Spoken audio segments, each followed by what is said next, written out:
Good morning, welcome to the amendment lecture of CA inter GST. मई 24 के लिए amendments हम डिस्कस करेंगे। पहली अमेंडमेंट तो न्यू कोर्स में ये है कि ओल्ड कोर्स में इनकम टैक्स 60 मार्क्स का था और जीएसटी था 40 मार्क्स का, जबकि न्यू कोर्स में इनकम टैक्स और जीएसटी की इक्वल वेटेज हो गई है। हमारा जीएसटी का भी जो पोर्शन है वो 50 मार्क्स का हो गया है और इनकम टैक्स भी 50 मार्क्स का है। तो अगर 10 नंबर इंस्टीट्यूट ने बढ़ाए हैं जीएसटी में, तो सवाल ये उठता है कि क्या कोई चैप्टर्स लेस करें। ये तो क्वेश्चन ही गलत है। ऑब्वियसली अगर 10 नंबर बढ़ाए हैं तो कुछ ना कुछ ऐड जरूर करा होगा। तो ऐड के नाम पे अगर हम बात करें तो यहाँ पे 3 चैप्टर्स आपके ऐड हुए हैं, place of supply, accounts and records, TDS and TCS. Sir TDS TCS तो पढ़ा हुआ है, वो इनकम टैक्स वाला पढ़ा हुआ है। जीएसटी में भी टीडीएस टीसीएस का कॉन्सेप्ट है, तो इसको हम अलग से डिस्कस करेंगे। अभी फिलहाल हम लोग डिस्कस करेंगे जो पुराने चैप्टर्स थे ऑलरेडी, उसके अंदर क्या चेंजेस आए हैं। तो चेंजेस के भी 2 पार्ट हैं। एक तो स्टैच्यूटरी अपडेट हो गया। स्टैच्यूटरी अपडेट की बात करें, लीगल कोई नोटिफिकेशन, कोई सर्कुलर या कोई लॉ में चेंज है, तो जैसे हम जानते हैं जब हम मई 24 का अटेम्प्ट देते हैं तो उसके लिए फाइनेंस एक्ट 23 रेलिवेंट हो जाता है। हालांकि एग्जाम से पहले फाइनेंस एक्ट 24 भी आ जाएगा, but that will not be applicable for the exam, मई वाले एग्जाम के लिए, और नवंबर के लिए भी नहीं एप्लीकेबल होता वो। और जो भी नोटिफिकेशन सर्कुलर्स इशू हुए हैं या अमेंड हुए हैं अप टू 31 अक्टूबर, यानी कि जो हमारा अटेम्प्ट है उससे 6 महीने पहले, वो सारी चीजें आपकी रेलिवेंट हो जाएंगी एग्जाम के लिए इंटर मई 24। प्लस अगर न्यू कोर्स में कोई चेंजेस करें, आईसीआई ने कोई टॉपिक हटाया है, ऐड करा है, वो भी हम बीच में डिस्कस कर लेंगे, ताकि स्टैच्यूटरी चीजें भी आपकी कवर हो जाएं, और अगर कोई वैसे इंटरनल चेंजेस करें अगर आईसीआई ने कोई कोर्स के अंदर, वो भी आपका कवर हो जाए इन्हीं लेक्चर्स के अंदर। तो शुभ आरंभ करते हैं, ठीक है। सबसे पहले चैप्टर 1 तो आपको ध्यान होगा, जो जीएसटी के इंट्रोडक्शन वगैरह जहां पे है वहां कोई ऐसा चेंज नहीं होता है, तो चैप्टर 2 से ही शुरू कर रहे हैं हम सीधा। तो चैप्टर 2 का नाम है जी सप्लाई अंडर जीएसटी। इसमें आप सेक्शन 7 पढ़ते थे और 3 शेड्यूल पढ़ते थे, शेड्यूल 1, शेड्यूल 2 एंड शेड्यूल 3।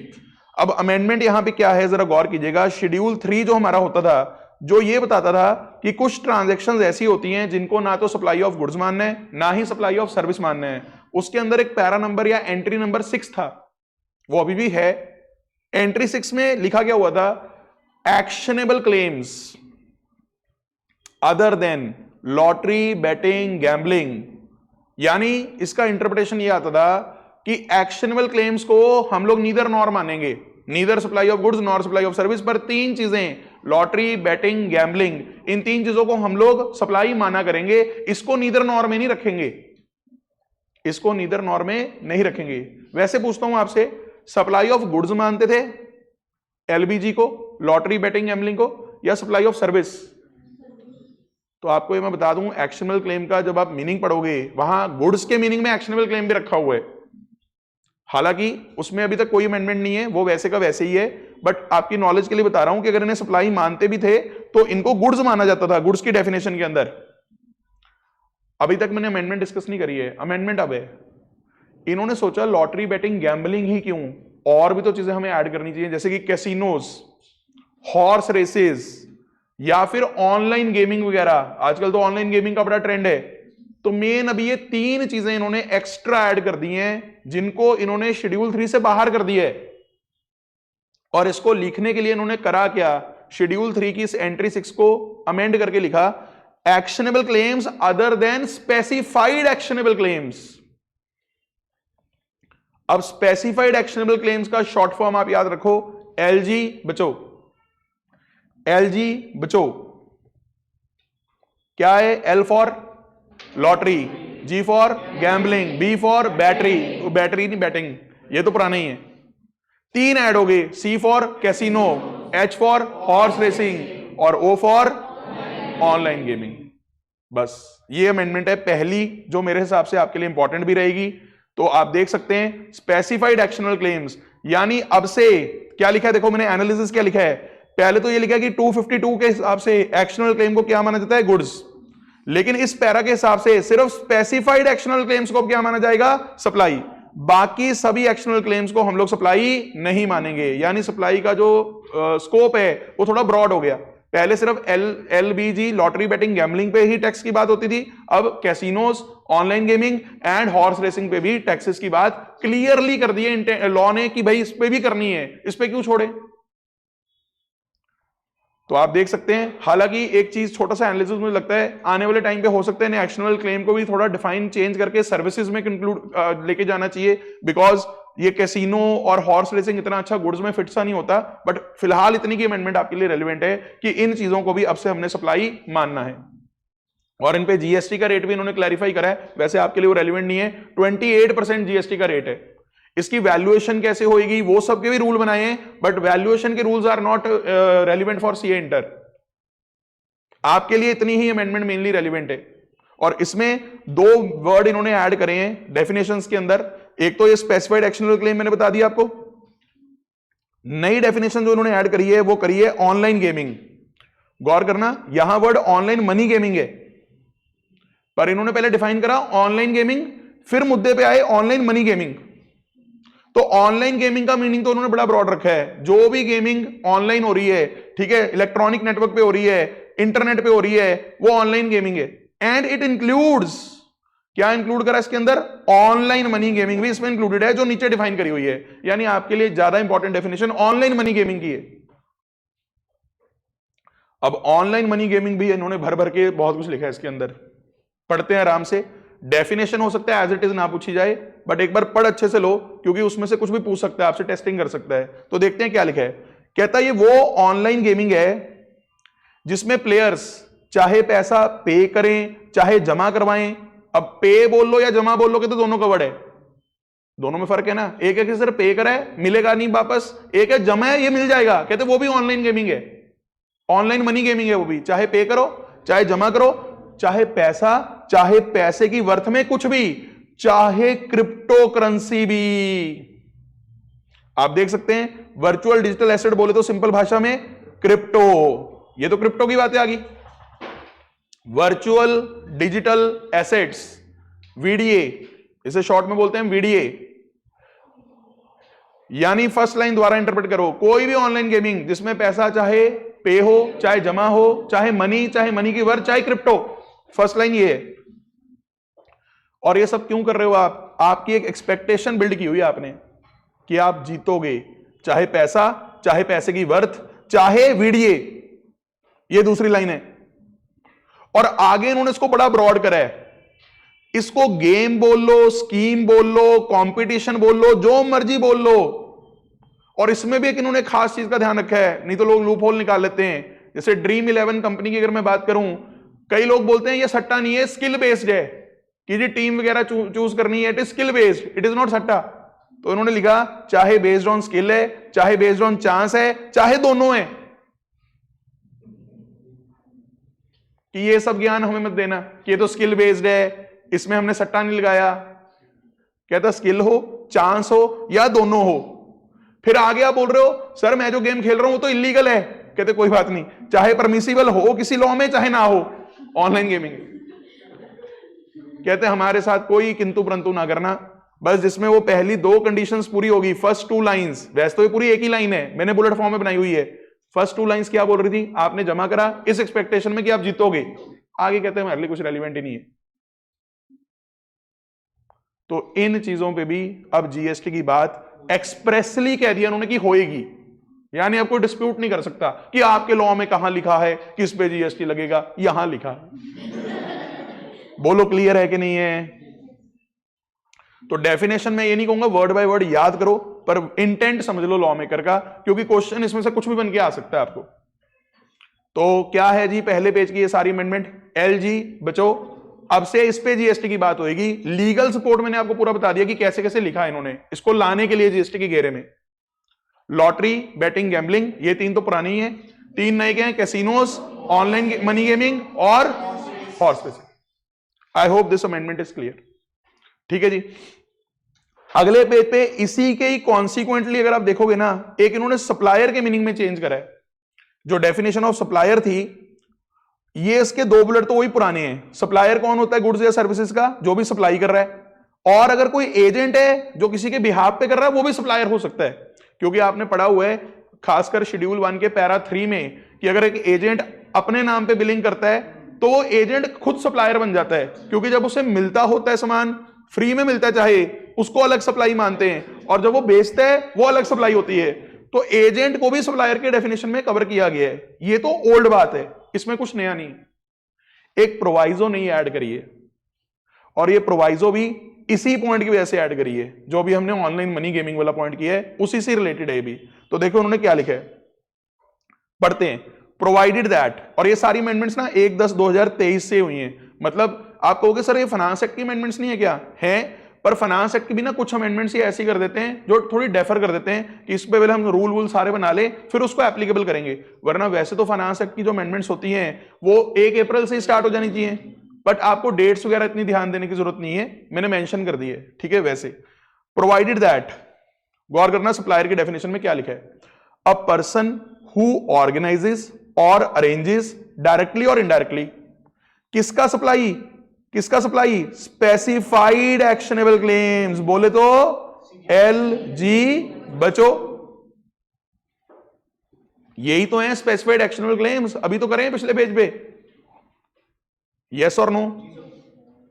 कहता सुनना ध्यान से, कोई पर्सन अगर ऑर्गेनाइज कर रहा है या अरेंज कर रहा है, चाहे डायरेक्टली चाहे इनडायरेक्टली, क्या कर रहा है, किसका सप्लाई कर रहा है, एक्शनेबल क्लेम्स, यही वाले LG बचो। इंक्लूडिंग, कहता और भी एक बंदे को शामिल करेंगे जो ओन करता है, ऑपरेट करता है या मैनेज करता है डिजिटल कॉमर्स, क्योंकि आज की डेट में ये चीजें डिजिटली बहुत हो रही हैं, खासकर ऑनलाइन मनी गेमिंग तो कॉन्सेप्ट ही डिजिटल है सारा। अब ऐसा भी हो सकता है ना कि एक्चुअल में, अब जैसे हमारी ऑनलाइन क्लासेस चलती हैं, क्लासेस हमारी हैं पर हम लोग प्लेटफॉर्म किसी और का यूज करते हैं, वैसे ही हो सकता है ये कैसीनो वाले या ये ऑनलाइन गेमिंग वाले गेमिंग चला कोई और रहा हो पर प्लेटफॉर्म किसी और का यूज करता हो सर्विसेज देने के लिए, मे बी पॉसिबल, यस और नो। तो इंक्लूडिंग में इन्होंने उसको भी लपेट लिया कि जो पर्सन का सिर्फ प्लेटफॉर्म है, ये थर्ड सेकंड बुलेट में लिखा हुआ है, he shall be deemed to be the supplier of actionable claim। अब पहले सोचते हैं इस प्रोवाइजो के बिना सोच के देखते हैं। मान लो जैसे हम आपको पढ़ाते हैं, जो बच्चा ऑनलाइन पैकेज लेता है वो ऐप यूज करता है थर्ड पार्टी की, हमारी ऐप नहीं होती, थर्ड पार्टी ऐप होती है। बताओ जब हम पढ़ा रहे हैं उसको उस थर्ड पार्टी ऐप पे, सप्लायर किसे माना जाता होगा, जीके इंस्टीट्यूट को या थर्ड पार्टी ऐप को, जीके इंस्टीट्यूट। नॉर्मल प्रोविजन तो ये होती है, नॉर्मल प्रोविजन तो ये है ना कि जिसका प्लेटफॉर्म है वो थोड़ी सप्लायर है। यहां कुछ और कर दिया ना, यहां तो कुछ और कर दिया। यहां प्रोवाइडेड दैट में अगर आप देखोगे, he shall be deemed to be the supplier of such actionable claim. आप चाहे अरेंज करो, ऑर्गेनाइज करो, आपका सिर्फ चाहे प्लेटफॉर्म ओन करते हो, ऑपरेट करते हो, मैनेज करते हो, इन सबको भाई साहब क्या डीम्ड मान लिया, you are the supplier of actionable claim. पहले इतना पढ़ के देखो और इससे अगली लाइन भी पढ़ दो, वेदर वाली। चाहे ये आपने सप्लाई करें एक्शनेबल क्लेम, चाहे आपके थ्रू हुए। देखो अगर तो आपने ही करे थे फिर तो कोई दिक्कत ही नहीं, पर एक्चुअल में ये वाला जो पॉइंट लिखा है ना उन्होंने, थ्रू हिम, इसमें इन्होंने क्या कोशिश करी है कि अगर आप नहीं भी हो सप्लायर, आपके थ्रू बस सप्लाई हुआ है, even then you are deemed as supplier. इतनी लाइंस पढ़ के देखो, इंटरप्रेट करके देखो।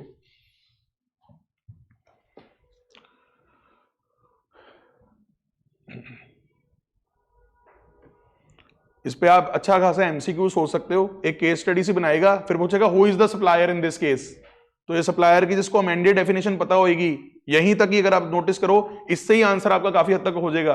पर इसके आगे भी पढ़ लेते हैं।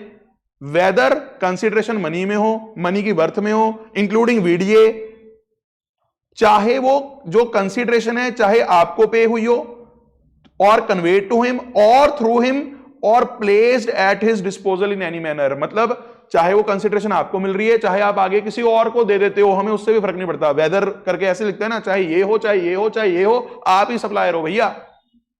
और आगे के लिखा है, all the provision of this act shall apply to such supplier as if he is the supplier liable to pay tax. यानी सारा एक्ट आप पे ऐसे लग जाएगा जैसे आप ही सप्लायर हो। और आप एक बात बताओ, नॉर्मली क्या होता है हमारे जीएसटी में, हु इज लायबल टू पे जीएसटी, सप्लायर और द रेसिपिएंट? सप्लायर। आपको सप्लायर बना दिया, you are liable to pay tax, आप करो सारे कंप्लायंसेस। हमने रिवर्स चार्ज में तो आपके बारे में कुछ लिखा नहीं हुआ, तो आप करो compliances, you are the supplier, you are the deemed supplier, और हम मानेंगे आप ही सारे कंप्लायंसेस पूरे करोगे।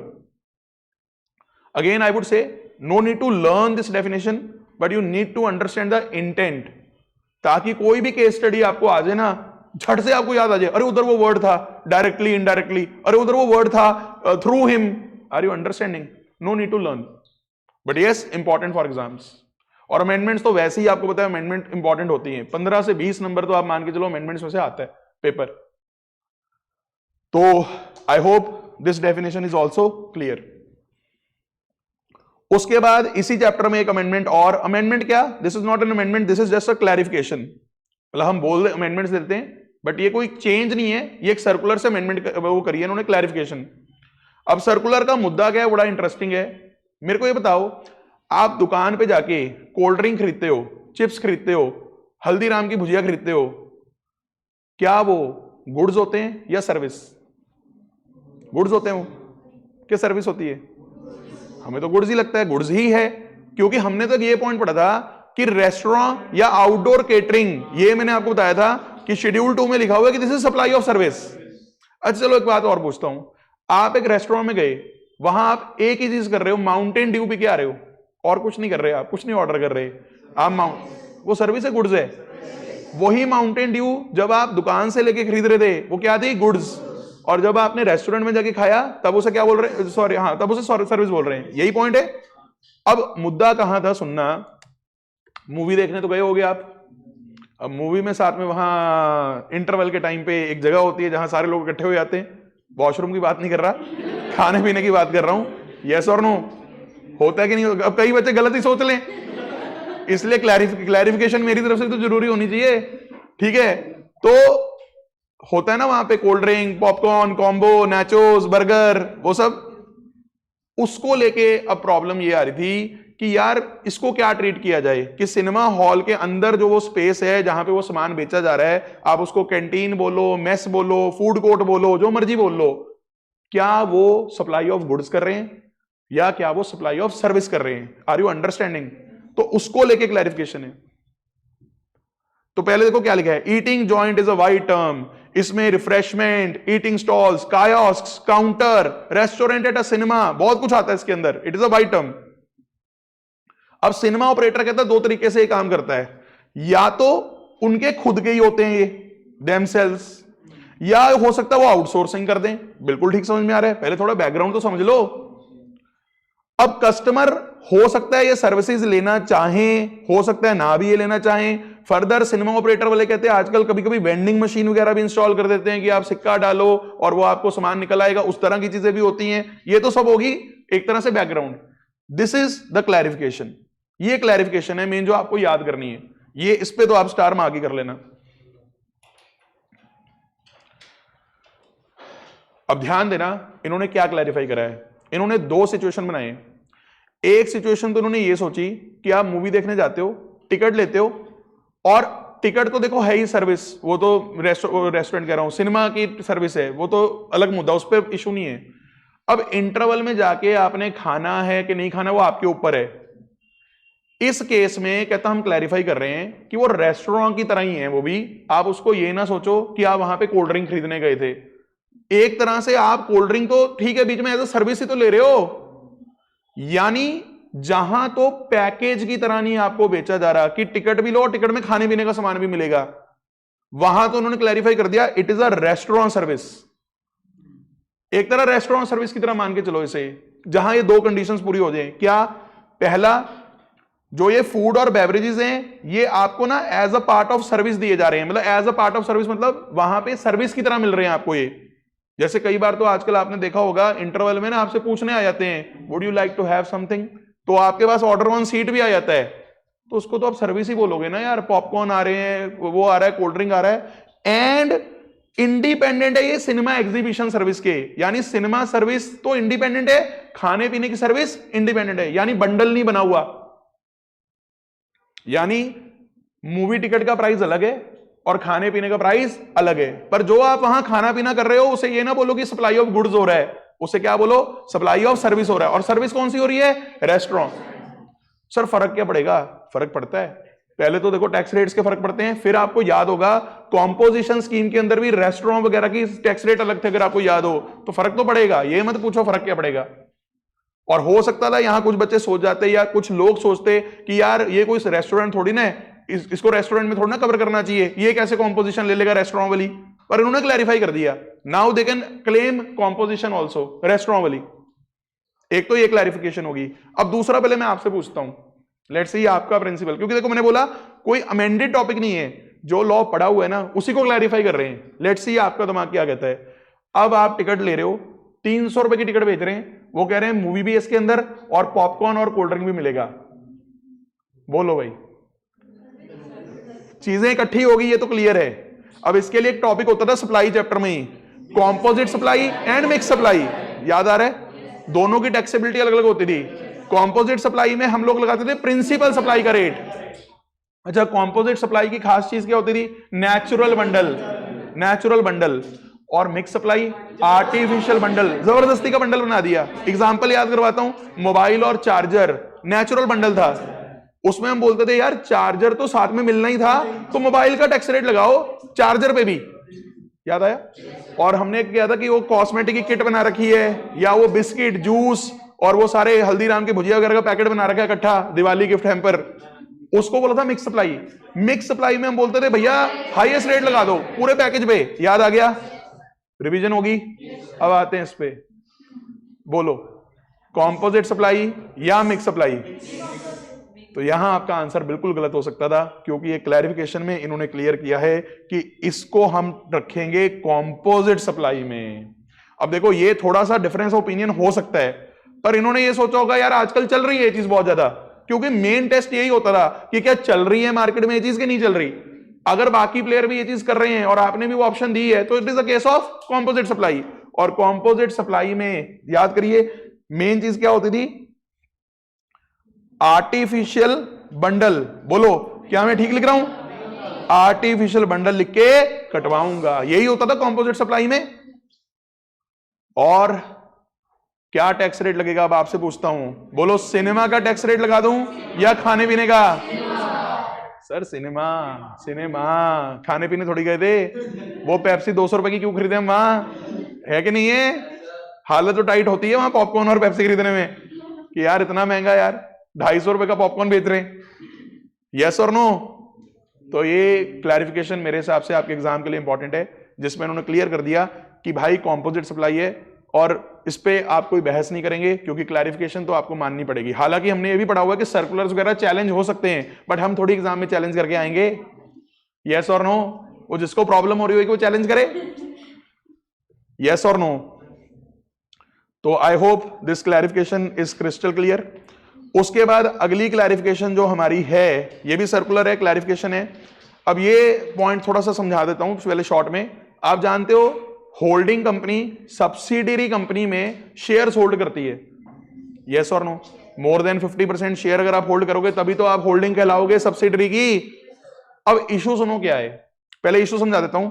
एक ना इसमें लाइन है कि एक ना सर्विस अकाउंटिंग कोड है, आपको मैंने बताया था कि क्लासिफिकेशन करने के लिए ना कोडिंग सिस्टम बनाया है सर्विसेज का, एसएसी सर्विसेज अकाउंटिंग कोड।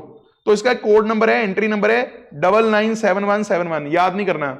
अब उस एंट्री का नाम पता क्या है? उस एंट्री का नाम क्या है? Services provided by holding company that is holding securities of companies and enterprise for purpose of owning a controlling interest. ये जो मैंने टैलिक करा हुआ है, ये एंट्री की वो है, क्या नाम है, डिस्क्रिप्शन, हेडिंग है। हिंदी में बताता हूं कि होल्डिंग कंपनी सब्सिडरी के क्योंकि शेयर होल्ड कर रही है, वो एक तरह सर्विस दे रही है कि हम आपका इंटरेस्ट आपके अंदर कंट्रोल कर रहे हैं, इस चीज से एंट्री बना रखी है इस नाम से। अब क्लैरिफिकेशन या इशू क्या है वो सुनो। इशू यही है कि क्या holding of shares in a subsidiary company by a holding company will it be treated as supply of service? तो बड़ा लॉजिकल सा आंसर है सर। शुरू में ना हमने पढ़ा था कि गुड्स की डेफिनेशन से ना सिक्योरिटीज को बाहर रखा हुआ है, और सर्विसेज की डेफिनेशन में भी सर सिक्योरिटीज को बाहर रखा हुआ है, याद आया? और सर क्या आप जानते हो सिक्योरिटीज की डेफिनेशन में शेयर्स भी आते हैं। तो सर ये एंट्री कोड क्यों कंफ्यूज कर रहे हो आप हमें? क्या है ये काउंटिंग कोड, एसएसी? मत करो कंफ्यूज। क्लैरिफिकेशन में यही बोले कि ना वो गुड्स है, और अच्छा नीदर नॉर मत लिख के आना, यहां डेफिनेशन बोल के आना, कहीं शेड्यूल 3 लगाया हो, क्योंकि शेड्यूल 3 के पैरा में कहीं नहीं लिखा हुआ। कई बार आंसर सही हो जाता है पर आप रीजनिंग गलत दे रहे होते हो।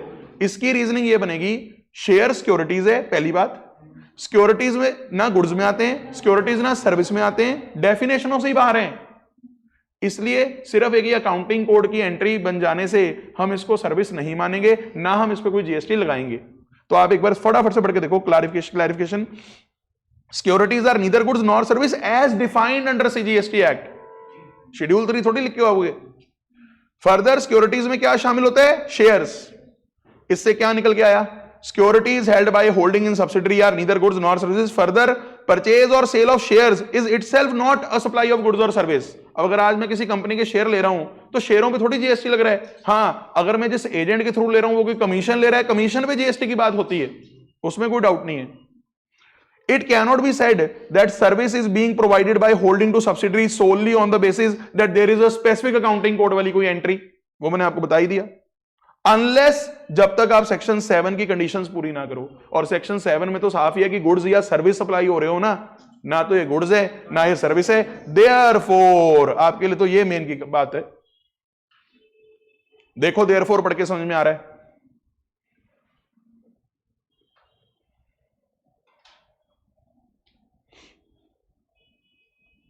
बताइए, क्लियर है? अब इससे आगे जो मैंने सर्कुलर दिया हुआ है ना, ये सर्कुलर मैंने ग्रीन भी नहीं करा हुआ। Reason being it is an old circular, 2018 का सर्कुलर है। जैसे मैंने आपको कहा था कि अगर कोई न्यू कोर्स में कुछ अच्छा मुझे दिखा, मैं वो भी इस लेक्चर के अंदर कवर कर रहा हूं। तो एक नया एग्जांपल इन्होंने ऐड करा है आईसीआई स्टडी मटेरियल में। वो एग्जांपल को करवाने के लिए जो अगले पेज पे है, उसके लिए पहले मैंने इसको एक बार रिवाइज करवाऊंगा। टॉपिक क्या है sir? Scope of principal agent relation in the context of del credere agent. ये काफी लंबा चौड़ा सर्कुलर था, 1.5-2 पेज का सर्कुलर था ये। इसको मैंने बिल्कुल यहां पे शॉर्ट कर दिए, तो एक बार रिवाइज हो जाएगा आपका। ठीक है, तो पहले मुद्दा क्या है वो समझिए।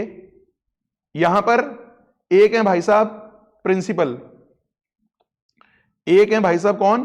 प्रिंसिपल। अच्छा, प्रिंसिपली यहां पे सप्लायर हैं, और मैं यहां पे जो बात कर रहा हूं मेनली गुड्स के कॉन्टेक्स्ट में बात कर रहा हूं। ठीक है, और यहां पे एक होंगे कौन? रेसिपिएंट। रेसिपिएंट एक तरह से बायर हैं, बायर। सप्लायर रेसिपिएंट हो गए ना। अगर तो सीधी ट्रांजैक्शन हो रही है फिर तो कोई प्रॉब्लम ही नहीं, लेकिन इन दोनों के बीच में एक कौन आ गया है? एजेंट। और ये एजेंट इस सर्कुलर में नाम दिया गया इसको del credere agent. Del credere agent.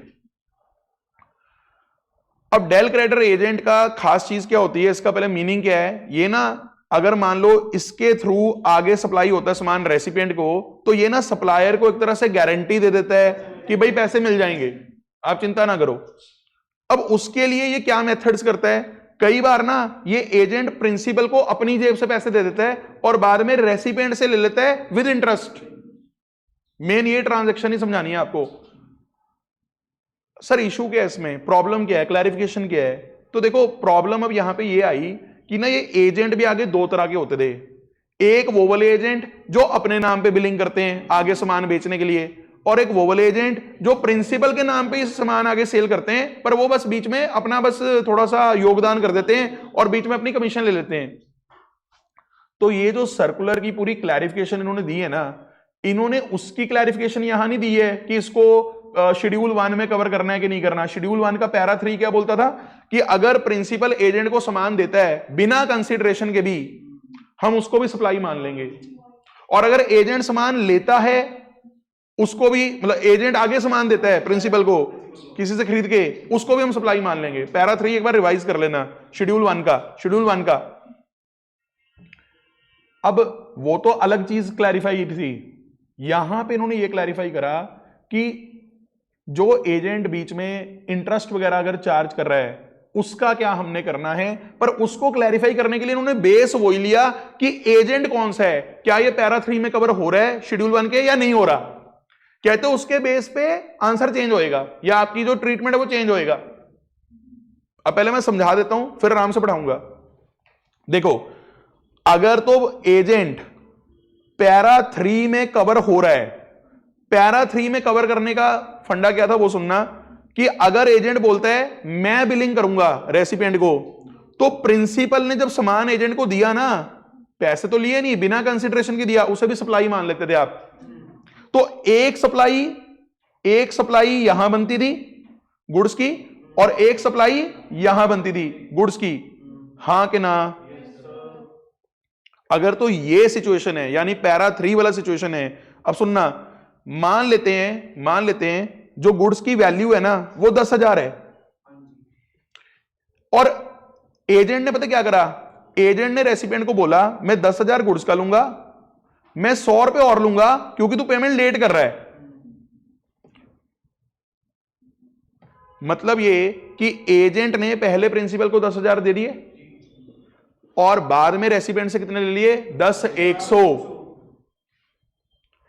यहां इन्होंने क्लैरिफिकेशन ये करी है कि अगर पैरा 3 वाला एजेंट है ना, ये मान के चलो कि वो इंडिपेंडेंट सप्लायर है एक तरह से गुड्स का, और जो वो एक्स्ट्रा पैसे ले रहे हैं ना 100 रुपए, उसे गुड्स की ही वैल्यू का पार्ट बना लो, उसे गुड्स की वैल्यू का पार्ट बना लो।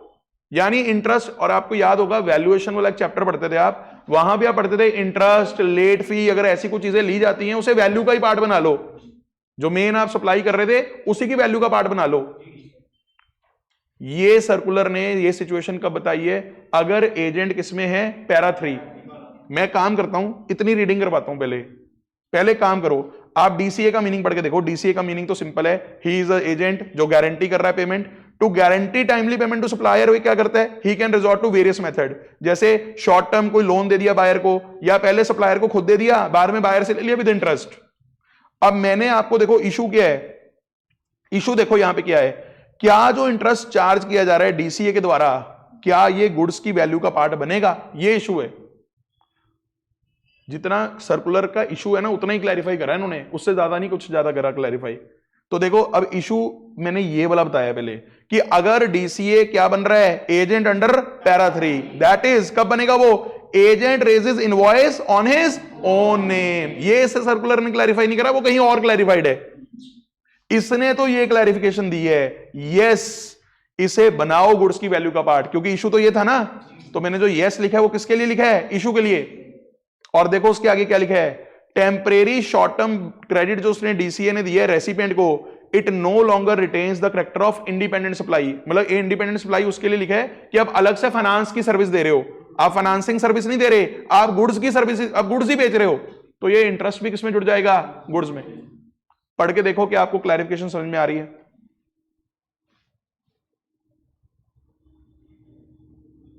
और लास्ट में मैंने वो भी लिख दिया कि जो ये इंटरेस्ट है ये 15(2)(d) के हिसाब से वैल्यू में जुड़ेगा। 15 सेक्शन वही है वैल्यूएशन वाला, 15(2) में इंक्लूजन्स बता रखी थी, डी में इंटरेस्ट लेट फीस की बात की हुई है। अच्छा, अगर मैं दूसरा सिनारियो सोचूं, वहां क्या होएगा सुनना, यहां पैरा 3 अगर नहीं लग रहा तो ये सप्लाई नहीं बनेगी, फिर तो पता है सप्लाई एक ही बनेगी, सुनना ध्यान से, सप्लाई ये बनेगी जो प्रिंसिपल ने रेसिपिएंट को बिलिंग करनी है, यही तो सप्लाई बनेगी। लेकिन बताओ इस ट्रांजैक्शन में बीच में टांग कौन अड़ा रहा है, एजेंट। वो कह रहा है पेमेंट की गारंटी मैं दूंगा, तो 100 रुपए, अब वो ये 10,000 तो लेगा नहीं, सुन रहे हो, या आप ये कह लो लेगा 10,100, पर 10,000 तो उसके पास चला जाएगा प्रिंसिपल के पास, एक्स्ट्रा पेमेंट उसे कितनी मिली, 100, ये वाली इंटरेस्ट पेमेंट है ना। यहां पे पता क्या माना जाएगा, एजेंट गुड्स को सप्लाई करने की वो नहीं कर रहा था, वो सिर्फ फाइनेंस की एक्टिविटी कर रहा है, 100 रुपए का इंटरेस्ट उसकी इनकम है, इनकम तो है ही, चलो उस पे जीएसटी की बात होगी, एज एन इंटरेस्ट अलग से इंडिपेंडेंट सप्लाई होगी फाइनेंसिंग की। तो बताओ क्लैरिफिकेशन क्या होगी, इस वाले इंटरेस्ट को क्या गुड्स की वैल्यू का पार्ट बनाया जाएगा कि नहीं बनाया जाएगा, नहीं बनाया जाएगा, पुराना ही है सारा, बट थोड़ा किताब में ज्यादा इलैबोरेटिव था, तो मैंने शॉर्ट में समझा दिया आपको एक बार, क्योंकि ये ऐसा सर्कुलर है, इसका कोई क्वेश्चन भी नहीं था ओल्ड कोर्स में, तो ये मुझे पता है आपके दिमाग से निकला हुआ होगा, इसलिए मैंने रिवाइज करवा दिया। वैसे कोई अमेंडमेंट नहीं है, मैं क्लियर कर दूं, ठीक है। तो बताओ ये नो वाला आंसर पढ़ के देखा आपने, इसे ये माना जाएगा कि डीसीए सर्विस दे रहा है, किसको सर्विस दे रहा है बोलो, रेसिपिएंट को। और अभी तो एक सर्विस और सोचना आप, प्रिंसिपल से भी तो एक कमीशन ले रहा होगा, वो अलग सर्विस है, उसकी क्लैरिफिकेशन नहीं है कोई, क्लैरिफिकेशन मेनली किससे रिलेटेड है, इंटरेस्ट। अगर आपने ये चीज ध्यान से समझी है, करें स्टडी मटेरियल का क्वेश्चन, देखें, तैयार हो, लेट्स सी। नाम देखो ये स्टडी मैट वाले, mister handsome, del credere agent है चार्म लिमिटेड का, हैंडसम एंड चार्म, देख रहे हो आप। He agrees to raise invoices in his own name, बताओ पैरा 3 वाला हो गया, and also guarantees for the realization of payments from customers to Charm Limited. कहानी समझ में आ गई? In order to realize the payments from customers on time, he extends short-term transaction-based loans to them and charges interest for the same. यहां तक तो कुछ नहीं है. मार्च के महीने में कहता सुनो क्या हुआ, उसने डीसीए की कैपेसिटी में उसने 2,80,000 की सेल करी है और उसने इंटरेस्ट भी अर्न करा है शॉर्ट टर्म फैसिलिटी का कि पेमेंट टाइम पे मैंने करी आगे तो आप 20,000 का मुझे इंटरेस्ट दो, 20,000 का ब्याज भी आ गया. फर्दर उसने जो ये प्रिंसिपल था ना, ये जो चार्म लिमिटेड था, चार्म लिमिटेड कौन है बोलो? प्रिंसिपल. उससे कमीशन भी ली है क्योंकि वो सर्विस दे रहा है उसका सामान बिकवाने की. वो कमीशन कितने की है? 30,000. अब क्वेश्चन देखो आपसे क्या मांग रहा है. आपने एक तो ये बताना है कि कस्टमर्स को जो उसने गुड्स सप्लाई करे हैं, किसने? ये डीसीए ने क्योंकि गुड्स उसने सप्लाई करे ना, उसकी वैल्यू क्या है, और जो एजेंसी सर्विस उसने चार्म लिमिटेड को दी है उसकी वैल्यू क्या है? बोलो आंसर. कौन सा? बिल्कुल आसान हो गया सर. 280 का तो माल बेचा है और क्योंकि पैरा 3 वाला है तो 20,000 पे ब्याज भी गुड्स की वैल्यू का पार्ट बनेगा, और जो ये 30,000 है वो तो है ही है वैल्यू का पार्ट. तो आंसर है बिल्कुल ठीक आपका सी. क्या आपको बात क्लियर है? चाहो तो आज घर से आप ये सर्कुलर मेन बुक से भी रिवाइज कर लेना, वरना यहां से शॉर्ट में आपका बात बन जाएगा आपकी. तो ये हमारा एक चैप्टर हो गया complete, that is supply. Chapter 3 क्या नाम है जी? Charge of GST. इसी में आप लोग वो forward charge, reverse charge, composition, वो सब पढ़ते थे आप. तो चार्ज ऑफ जीएसटी में जो पहला अमेंडमेंट है बहुत ही बेसिक है, याद करवाता हूं पहले मैं. रिवर्स चार्ज का टॉपिक है जहां पे आप वो नोटिफिकेशन नंबर 13 पढ़ा करते थे. कुछ सर्विसेज बता रखी थी जो रिवर्स चार्ज में कवर होती हैं. तो उसमें एक सर्विस थी कि अगर आप कंपनी के या बॉडी कॉर्पोरेट के डायरेक्टर हो, किसी कंपनी के या बॉडी कॉर्पोरेट के आप डायरेक्टर हो और आप सर्विस दे रहे हो, आप सप्लायर हो ना. डायरेक्टर क्या है? सप्लायर. और कंपनी क्या है? रेसिपिएंट. यस और नो?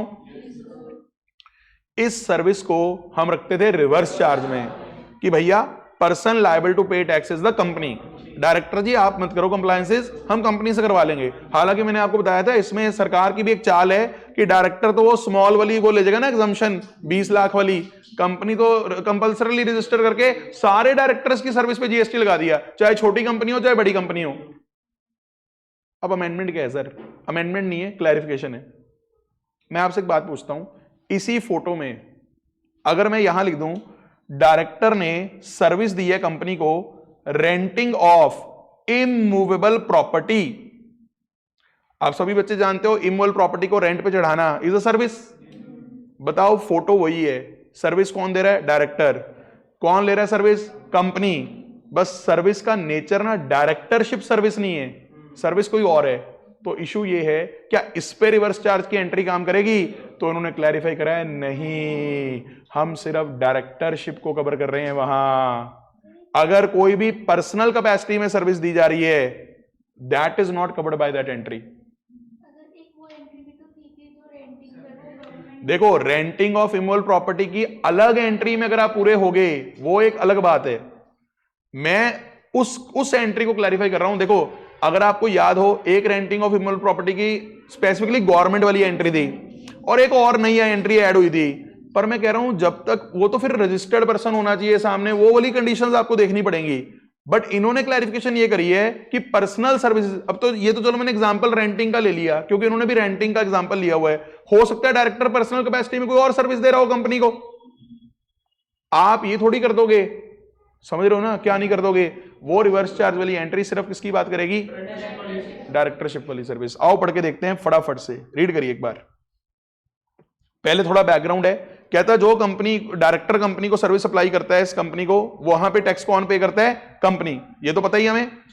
इट इज क्लैरिफाइड जहां भी डायरेक्टर कोई प्राइवेट या पर्सनल कैपेसिटी में सर्विस दे रहा है, ठीक है, ये एग्जांपल है. सच एज एग्जांपल है. इसको लिटरली मत पढ़ना कि नहीं ये सिर्फ इमूवेबल प्रॉपर्टी की रेंटिंग की बात क्यों कर रहा है स्पेसिफिकली. सच एज, ऐसे सच पता नहीं कितने और हो सकते हैं. Are you understanding? तो यहां पे it is not taxable under RCM. Only दो services are to be covered in RCM जो in the capacity of director हैं। उम्मीद है आपको ये क्लैरिफिकेशन क्रिस्टल क्लियर होगी होगी। अब इसी चैप्टर में रिवर्स चार्ज वाली जो हमारी नोटिफिकेशन थी, नोटिफिकेशन नंबर 13 थी। हालांकि ये अमेंडमेंट्स वाले बताए हुए नंबर, वैसे तो नोटिफिकेशन नंबर 13 थी ना रिवर्स चार्ज की, जो इसको बोलते हैं प्रिंसिपल नोटिफिकेशन, मेन वो थी। अमेंडमेंट तो बार बार होती रहती है, तो आप ना लिख लो ये नोटिफिकेशन नंबर 13 यही वाली, एरो मार लो, ऊपर लिखा ही हुआ है, कौन द्वारा लिखे। नोटिफिकेशन नंबर आपको 13 ही याद करना है, ये वाले नहीं याद करने जो बीच में आए हैं। Are you understanding? और मैंने ये भी मेंशन करा कि सीजीएसटी में भी अमेंडमेंट्स हुई हैं और पैरेलल आईजीएसटी में भी हुई हैं। तो देखते हैं, ये एंट्री आपको देखी देखी लग रही होगी, एंट्री नंबर 5 सरकारी एंट्री, जहां मैं ना ये लिखवाता था, अगर आपको याद हो, कि ये वाली जो चीजें हैं ना, ये वाली, या बल्कि ये भी नहीं लिखवाता मैं ये लिखवाता हूं मेन, क्योंकि जो रेंटिंग वाला छोड़ा हुआ था ना यहां से, इसको अलग एंट्री में कवर किया हुआ था नीचे 5A में, ये वाली में, याद आ रहा है? तो 5 एंट्री में ना मैंने एक चीज बताई थी कि जहां supplier CG, SG, UT, LA है और सामने अगर कोई भी बिजनेस एंटिटी है जो टैक्सेबल टेरिटरी में है, और ये बिजनेस एंटिटी भी थोड़ी बड़ी होगी क्योंकि वरना वो एग्जम्प्ट कर देता है, ये हम अलग से एग्जम्पशंस में पढ़ते थे, वो भी रिवाइज हो जाएगा आपका। अगर सामने बिजनेस एंटिटी है और ये वाली सर्विसेज नहीं दे रही सरकार, इनको हम बोलते थे ऑलवेज फॉरवर्ड चार्ज मैकेनिज्म। और यहीं पे चेंज है, नोटिस करना, ग्रीन किया हुआ मैंने, उसके ऊपर तो कोई चेंज है ही नहीं। सुन रहे हो? क्या चेंज है सर बताना। सुनो, अभी तक हम ये बोलते थे कि एक तो जो सर्विसेज हैं डिपार्टमेंट ऑफ पोस्ट की, अगर वो टैक्सेबल हुई, मैं अगर क्यों बोल रहा हूं, क्योंकि डिपार्टमेंट ऑफ पोस्ट की कुछ सर्विसेज एग्जम्प्ट भी हो जाती थी एग्जम्पशंस के अंदर, वो अनचेंज्ड है कॉन्सेप्ट। अगर टैक्सेबल हुई तो उसमें department of post GST charge करेगा, सामने वाला रेसिपेंट नहीं जीएसटी भरेगा अपने आप। और ये मैंने आपको बड़ा अच्छा एग्जांपल दिया था कि जब भी आप स्पीड पोस्ट वगैरह करवाते हो, उसकी स्लिप पे जीएसटी आपसे पहले ही डिपार्टमेंट ऑफ पोस्ट चार्ज कर रहा होता है, यानी एफसीएम में। दूसरी जो चीज होती थी वो होती थी एयरक्राफ्ट और वेसल वाली, इसको भी टैक्सेबल किया हुआ था और एफसीएम में रखा हुआ था इसे।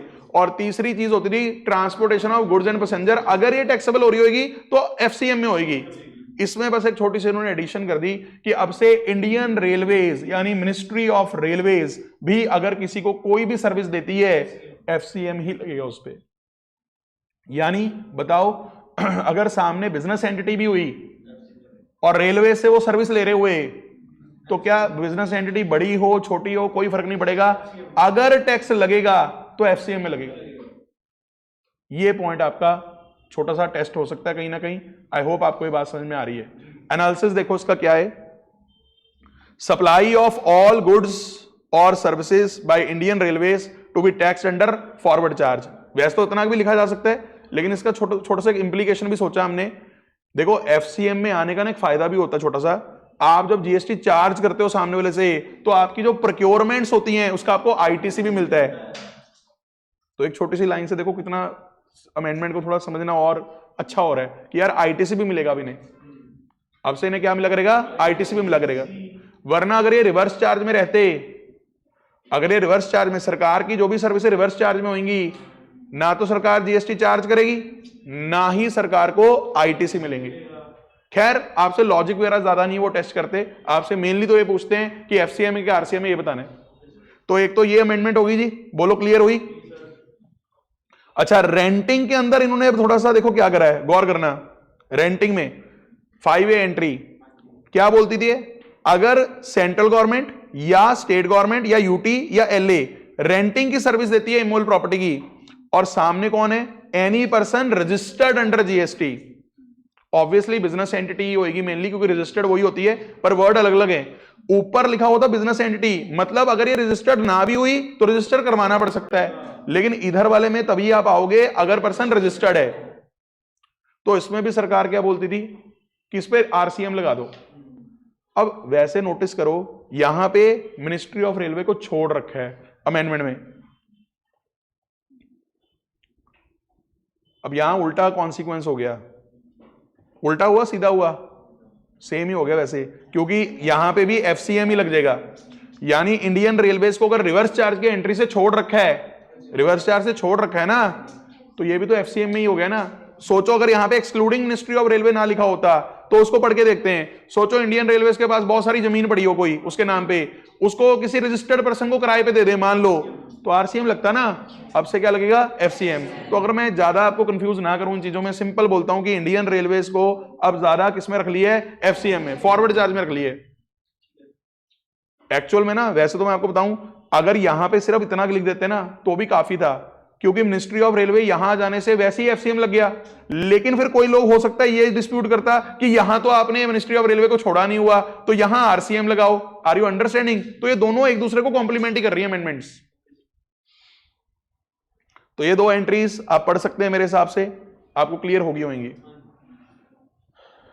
और एक बात मैं आपको और बता दूं, जितना मैं यहां पे कवर कर रहा हूं वो मेन उतना कवर कर रहा हूं जो अमेंडेड पोर्शन है, बाकी आगे पीछे सारा आपने वहीं से पढ़ना है। एग्जाम और एग्जांपल्स का भी ना मैंने ध्यान दिया है कि अगर कोई ऐसा एग्जांपल होगा जो चेंज हुआ होगा, वो मैंने थोड़ा यहां पे रखने की कोशिश करी है, but you can't take it for granted, क्योंकि इतने सारे एग्जांपल होते हैं कि सारे मैं यहां पे कवर करूं, नॉट पॉसिबल।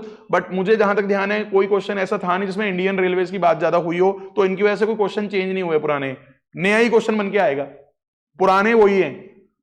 आप समझ रहे मेरी बात मैं क्या कह रहा हूं, यस और नो?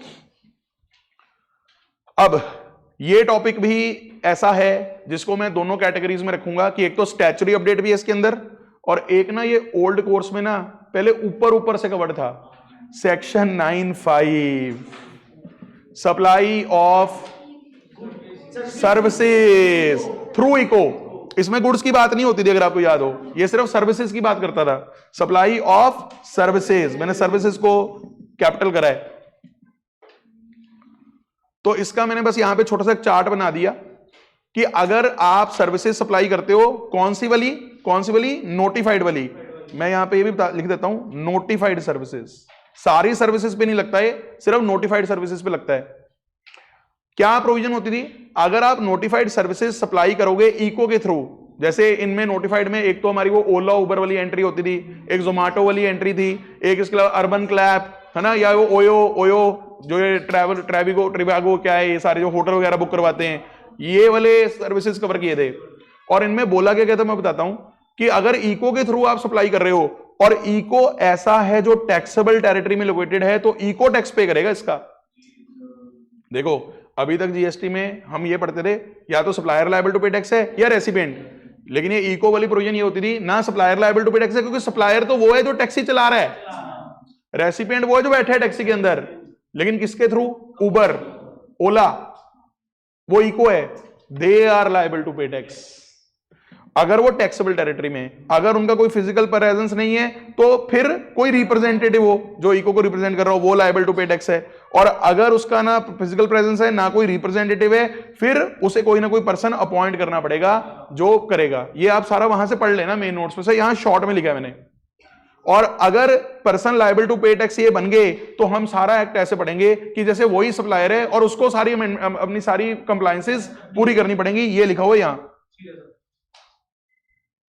ये तो कोई चेंज नहीं है, चेंज जो हमारी ये नोटिफाइड सर्विसेज थी ना, ये पहले 4 होती थी, अब ये 5 हो गई हैं। पहले जिनमें कोई चेंज नहीं है, या चलो मैं इकट्ठे ही करते हैं, एक एक करके करते हैं। सबसे पहली चीज देखो क्या है, services by way of transportation of passenger by radio taxi, motor cab, maxi cab, motor vehicle और मोटरसाइकिल, और आगे लिखा होता था और एनी अदर मोटर व्हीकल, इतना लिखा होता था। अब ये हो गया और any other motor vehicle except omni bus. अब पहले तो दिमाग ये खराब होता है, radio taxi, motor cab, maxi cab, ये सब क्या है, तो थोड़े से पहले मैं डेफिनेशन पढ़ा देता हूं। नीचे आओ, रेडियो टैक्सी क्या है याद नहीं करना, इसमें 2 वे कम्युनिकेशन सिस्टम है, जीपीएस, जीपीआरएस, वो सारा ट्रैक हो पाता है, ये रेडियो टैक्सी है, याद नहीं करना। अब मोटर व्हीकल का डेफिनेशन पता क्यों दिया हुआ है, क्योंकि ये जो आप पढ़ोगे ना मैक्सी कैब, मोटर व्हीकल, तो ये मोटर व्हीकल ये रही, समझ रहे हो। वैसे इसको भी याद नहीं करना, बट जस्ट मैं एक ओवरव्यू देता हूं। कहता कोई भी मैकेनिकली प्रोपेल्ड व्हीकल है, ये मतलब फोर्स है उसके अंदर मैकेनिकली जो चल रही है रोड्स पे, ठीक है, और इसमें कहता है चैसिस भी शामिल होती है, जैसे वो मैंने बताया था कि ट्रक का जो ट्रेलर होता है अकेला जिसपे अभी बॉडी अटैच नहीं हुई है वो भी मोटर व्हीकल है। पहली बात तो ये है। पर कहता है दो चीजें इसमें शामिल नहीं है। कोई ऐसा व्हीकल जो कोई रेल्स पे या कोई स्पेशल टाइप का व्हीकल जो सिर्फ फैक्ट्री के अंदर यूज होएगा या किसी इनक्लोज्ड प्रेमिसेस में यूज होएगा, that is not a motor vehicle. अच्छा, इस डेफिनेशन का ना एक रेलेवेंस और होता था आईटीसी वाले चैप्टर में, क्योंकि वहां पे भी मोटर व्हीकल वही डेफिनेशन है, क्योंकि मोटर व्हीकल एक्ट की डेफिनेशन है। ये जीएसटी वाले नहीं करते ये सब डिफाइन ऐसे, ये मोटर व्हीकल एक्ट की डेफिनेशन है। और कहता एक ऐसा व्हीकल भी शामिल नहीं होगा मोटर व्हीकल के अंदर जिसमें 4 पहिए से कम लगे हुए हैं और जिसकी जो इंजन कैपेसिटी है वो 25 क्यूबिक सेंटीमीटर भी नहीं है। यानी 4 व्हीलर से कम वाले आ जाएंगे पर उनकी इंजन कैपेसिटी इससे ज्यादा हो। याद रहा तो ठीक है, वरना आप मान के चलना जो आपके मोटर कैब मैक्सी कैब लिखा है वो मोटर व्हीकल तो होगा ही। आप इतना याद रखो, तो इनक्लोज्ड प्रेमिसेस में या फैक्ट्री के अंदर कोई जुगाड़ आपने लगाया हुआ है जिससे सामान इधर से उधर फेंक रहे हो आप, वो नहीं है मोटर व्हीकल। और एक जो 25 क्यूबिक सेंटीमीटर से भी कम इंजन कैपेसिटी और 4 व्हीलर से भी कम है वो भी नहीं है। तो साइकिल वाइकल तो है ही नहीं मोटर व्हीकल ना, रिक्शा भी नहीं है। ई रिक्शा का वो इंजन कैपेसिटी वगैरह देखना पड़ सकता है, बट मेरे को लगता है ई रिक्शा वगैरह भी यहां आनी नहीं चाहिए, क्योंकि वो कौन सा मोटर, अब वो मोटर ये मैकेनिकली प्रोपेल्ड में उसको लेगा कि नहीं लेगा ये इट इज वो हमें भी क्लैरिफाइड नहीं है, जरूरत भी नहीं है हमें। अच्छा, अब मैक्सी कैब क्या है जिसमें 6 से ज्यादा बंदे बैठते हैं पर 12 से ज्यादा नहीं बैठते, ड्राइवर छोड़ के। मोटर कैब वो है जिसमें 6 से ज्यादा नहीं बैठते, ये छोटी गाड़ियां होगी, 4 सीटर भी आ गई, 7 सीटर नहीं आएगी, 6 सीटर आ जाएगी, ठीक है, ड्राइवर छोड़ के। पर वैसे आ जाएगी 7 सीटर क्योंकि उसमें ड्राइवर की भी सीट होती है, तो इनोवा आ जाएगी इसमें, इनोवा आ जाएगी इसमें, क्योंकि एक्सक्लूडिंग ड्राइवर ये 6 बोल रहा है तो 7 सीटर गाड़ी आएगी। हमें क्या फर्क पड़ता है, इतना फर्क नहीं पड़ेगा, पर फिर भी एनालाइज करवा रहा हूं, ठीक है। उसके अलावा मोटर कार क्या है, कहता जो भी motor vehicle, transport vehicle, omni बस, रोड रोलर, ट्रैक्टर, मोटरसाइकिल या इनवैलिड कैरेज नहीं है वो मोटर कार है। हमें ना मेन अमेंडमेंट ओमनी बस से रिलेटेड समझनी है, हमें तो ओमनी बस बता दे भाई क्या है। ओमनी बस वो है जिसमें भी 6 से ज्यादा बंदे बैठ जाते हैं। अब अच्छा, इसके अंदर भी देखो थोड़ी ओवरलैपिंग है। मैक्सी कैब वो है जो 6 से ज्यादा बैठते हैं पर 12 तक बैठते हैं, तो मेरे हिसाब से अगर किसी में 10 बंदे बैठ रहे हैं तो उसको हमें मैक्सी कैब मान लेना चाहिए, क्योंकि यहां मोर देन 6 में तो ये भी आ गई, ओमनी बस भी आ गई। ओमनी बस हम तभी मानेंगे अगर 12 से भी ज्यादा बैठ रहे होंगे, क्योंकि 6 से 12 के बीच में तो मेनली कौन है, मैक्सी कैब, तो थोड़ी सी ओवरलैपिंग है। हम तो ये मान के चलें जो बसेस वगैरह चलती है ना 48 सीटर 42 सीटर वो सब तो ओमनी बस है, वो तो पक्का ओमनी बस है ना, वो है ना, समझ गए ना, किसी और में फिट नहीं हो रही वो। तो अभी हम ओमनी बस का मीनिंग समझ गए, उसको ध्यान में रख के अब थोड़ी सी अमेंडमेंट देखते हैं क्या है। Let's see. कहता प्यारे बच्चों, ट्रांसपोर्टेशन ऑफ पैसेंजर की सर्विस दी जा रही है। अच्छा, अब इसमें भी ना एक बात ध्यान रखना, देखो दो चीजों में ना फर्क होता है, एक होती है ट्रांसपोर्टेशन ऑफ पैसेंजर की सर्विस और एक होती है हायरिंग द मोटर व्हीकल, या बस ही हायर पे ले ली। वो आपको लास्ट टाइम भी क्लैरिफिकेशंस में हम ये क्लियर करते थे कि ये दोनों चीजें अलग अलग होती हैं। जहां पे आप उसको बोलते हो कि मैं बताऊंगा कैसे करना है, क्या करना है, कितने टाइम पे चलना है, कहां जाना है कहां नहीं जाना, वो तो एक तरह से हायर पे ही हो गया। लेकिन जहां पे ना मतलब सामने वाली पार्टी थोड़ी इंडिपेंडेंट है और आप उससे बस, जैसे टैक्सी वाला मना भी कर देता है कि भाई यहां से यहां नहीं छोड़ूंगा, मैं नहीं जाऊंगा यहां पे, अगर आप उसके अंदर बैठ भी जाते हो आप ये नहीं बोलते कि मैंने हायर कर ली, हायर पे ले लिए, वो ट्रांसपोर्टेशन की सर्विस है। हालांकि उस दौरान आप उसको गाइड करते हो यहां ले जा यहां ना ले जा, बट वो वैसी कैपेसिटी में रिलेशन नहीं होता, समझ रहे हो ना। तो यू नीड टू डिस्टिंग्विश। यहां जो इन्होंने इस नोटिफिकेशन में वर्ड लिखा है वो ट्रांसपोर्टेशन ऑफ पैसेंजर वाली सर्विस ही है। जैसे अगर आप ऐप से ओला बुक करवाते हो है ना, और गाड़ी आ जाती है आपको इधर से उधर छोड़ने के लिए, आप ये बोलो वो ट्रांसपोर्टेशन ऑफ पैसेंजर सर्विस है। लेकिन मान लो अगर आप उसी बंदे को बोलते हो यार कल सुबह ना मैंने यहां से वहां जाना है और एक ट्रिप पे जाना है 2 दिन के लिए, तो हमारे साथ चल हमारे हिसाब से जैसे हम, वो फिर ट्रांसपोर्टेशन ऑफ पैसेंजर सर्विस नहीं है, वो एक तरह हायरिंग हो जाती है। Are you getting the point? So let's read transportation के एंगल से क्या लिखा है इन्होंने। Services by way of transportation of passenger by radio taxi, motor cab, maxi cab, motorcycle और any other motor vehicle except omni bus. यानी पहले point में तो ये बोलना चाह रहे हैं कि ओमनी बस पे ना हम इको वाली प्रोविजन नहीं लगा रहे अभी, यानी ओमनी बस के अलावा और कुछ भी है। आजकल तो आपने देखा ना ओला के थ्रू मोटरसाइकिल भी बुक हो जाता है, तो उन सब पे person liable to pay tax कौन होएगा? ओला। तो यहां मैं लिख भी देता हूं, फॉर एग्जांपल ओला, उबर, ये 2 सबसे अच्छे एग्जांपल हैं। स्विगी मत लिख देना यहां, ठीक है। वैसे आजकल ये लोग भी ना तेज हो रहे हैं कि स्विगी वाला मान लो कि खाना वाला भी सप्लाई कर रहा है और बंदों वालों को भी कर रहा है कि यार बंदा तो बाइक लेके घूम ही रहा है, खाने वाला मिल गया तो वो फेंक दो, और अगर बंदा छोड़ना है बंदा छोड़ दो। अब पता नहीं उसका लॉ ये कैसे लिखेंगे बाद में, कुछ भी हो ही जा रहा है रियल लाइफ में। हाँ के ना? फर्स्ट पॉइंट क्लियर है? नहीं कहता ये ना कभी हुआ था, अगर आपने सुना हो, कहते एक बंदे ने ना कहीं जाना था ए पॉइंट से बी पॉइंट, तो कहता उसने ना वहां पे खाना मंगवा लिया, पता नहीं कुछ ऐसे करा उसने, और फिर जोमेटो वाले से बात कर दी कि तू मुझे यहां छोड़ दे। ऐसा भी जैसे रेस्टोरेंट जहां पे था ना, जहां से उठाना था, उससे जोमेटो बुक कर दिया अपने घर का, और वो होटल के बाहर खड़ गया कि लेने आएगा, कि भैया आप मेरा सामान लेने आए हो ना, मैं साथ चलूंगा। समझ रहे हो आप स्कीम? अच्छी स्कीम है ना? हाँ, लोग जुगाड़ू बहुत है। हाँ, कॉम्पोजिट नहीं है सर, मिक्स्ड है।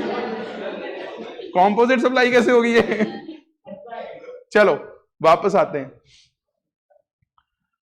ओमनी बस वाले पॉइंट को शांत नहीं करा इन्होंने, नई एंट्री बना दी ओमनी बस की, सेकंड वाली, ये नई एंट्री है।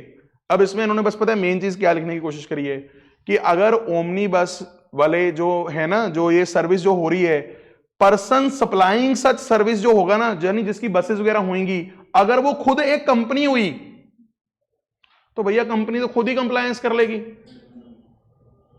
अगर ये बसेस तो यार कोई छोटे बंदों की थोड़ी ना होंगी, बस खुद अपने आप में महंगी होती है ना? हाँ, तो अगर कोई भी मोटर्स है, शिव मोटर्स है, ये मोटर्स है, कोई भी मोटर्स है, इसको ट्रिप याद आ गया हमारा, तो खैर वो उसको मैं जान के वो एग्जांपल दे नहीं रहा था ट्रिप वाला, क्योंकि वो ट्रांसपोर्टेशन ऑफ पैसेंजर सर्विस नहीं थी, वो हायर की सर्विस थी रेड बस में। पर ये रेड बस का तो मेरा ख्याल वो, हाँ, वो ट्रांसपोर्टेशन ऑफ पैसेंजर के लिए बस यूज हो सकती है। बट आप ये सोचो ना, जिसकी वो बसेस होंगी, और अगर वो कंपनी भी है, एक तो बसेस है उसकी और कंपनी है, तो क्यों इको को लपेट रहे हो कंप्लायंसेस के लिए? किसको बोल दो कंप्लायंस करने के लिए? खुद कंपनी कंप्लायंस कर देगी। एक बार इसको पढ़ के देखो पहले, इस लाइन को। और अगर मैं आपसे पूछूं, क्या मैं ये बोल सकता हूं ओमनी बस अगर कभी भी इको के थ्रू सप्लाई हो रही है, ओमनी बस की सर्विस ट्रांसपोर्टेशन की, इस पे हमेशा एक्चुअल सप्लायर जीएसटी पे करेगा? नो, डिपेंड करता है। अगर वो कंपनी है सप्लायर जो है एक्चुअल में, फिर तो वो करेगा, वरना इको ही करेगा। तो मैंने ना इसका पूरा ये एनालिसिस लिखा है, ये देखिए, पढ़ के देखिए पूरा, फटाफट पढ़ना। Tax on passenger transportation services by omni बस, है ना? यही है ना line? One of the notified service पहले ये थी, ये ओल्ड है, जहां पे लिखा होता था एनी अदर मोटर व्हीकल, इतना ही लिखा होता था। लेकिन 20 अक्टूबर से क्या किया, ओमनी बस को एक्सक्लूड कर दिया, अमेंड करके ये लाइन लिखी, और न्यू लाइन ये आई। कुल मिला के आपके लिए तो बस ये चीज है ना, 10-20 अक्टूबर से अब क्या होगा? Tax on services by way of transportation of passenger by omni bus provided by a company through ECO is not payable by ECO, it will be payable by company itself. FCM लग गया। Supplier अपने आप GST charge करे, जमा करवाए, compliances करे। लेकिन एक छोटी सी लाइन यहां पे मैं ऐड करवा दूं, if supplier is not a company, समझ गए ना? अगर सप्लायर कंपनी ना हुई, then ECO is liable to pay tax. Are you understanding? और इको पे तो फिर वो सारी वो वाली प्रोविजन लगेगी कि अगर उसका फिजिकल प्रेजेंस है वो लायबल टू पे है, अगर उसका फिजिकल प्रेजेंस नहीं है तो उसका रिप्रेजेंटेटिव पे करे, और अगर वो भी नहीं है तो वो अपॉइंट करे। वही वाला, वो सारा तो एक्ट में लिखा हुआ है ना, वो तो सारा एक्ट में लिखा हुआ है। क्या आपको समझ में आ रहा है? अच्छा, अमेंडमेंट पार्ट तो हो गया, बट फिर भी यहां लिख भी देते हैं analysis on next page, analysis on next page. इसका एनालिसिस नेक्स्ट पेज पे है।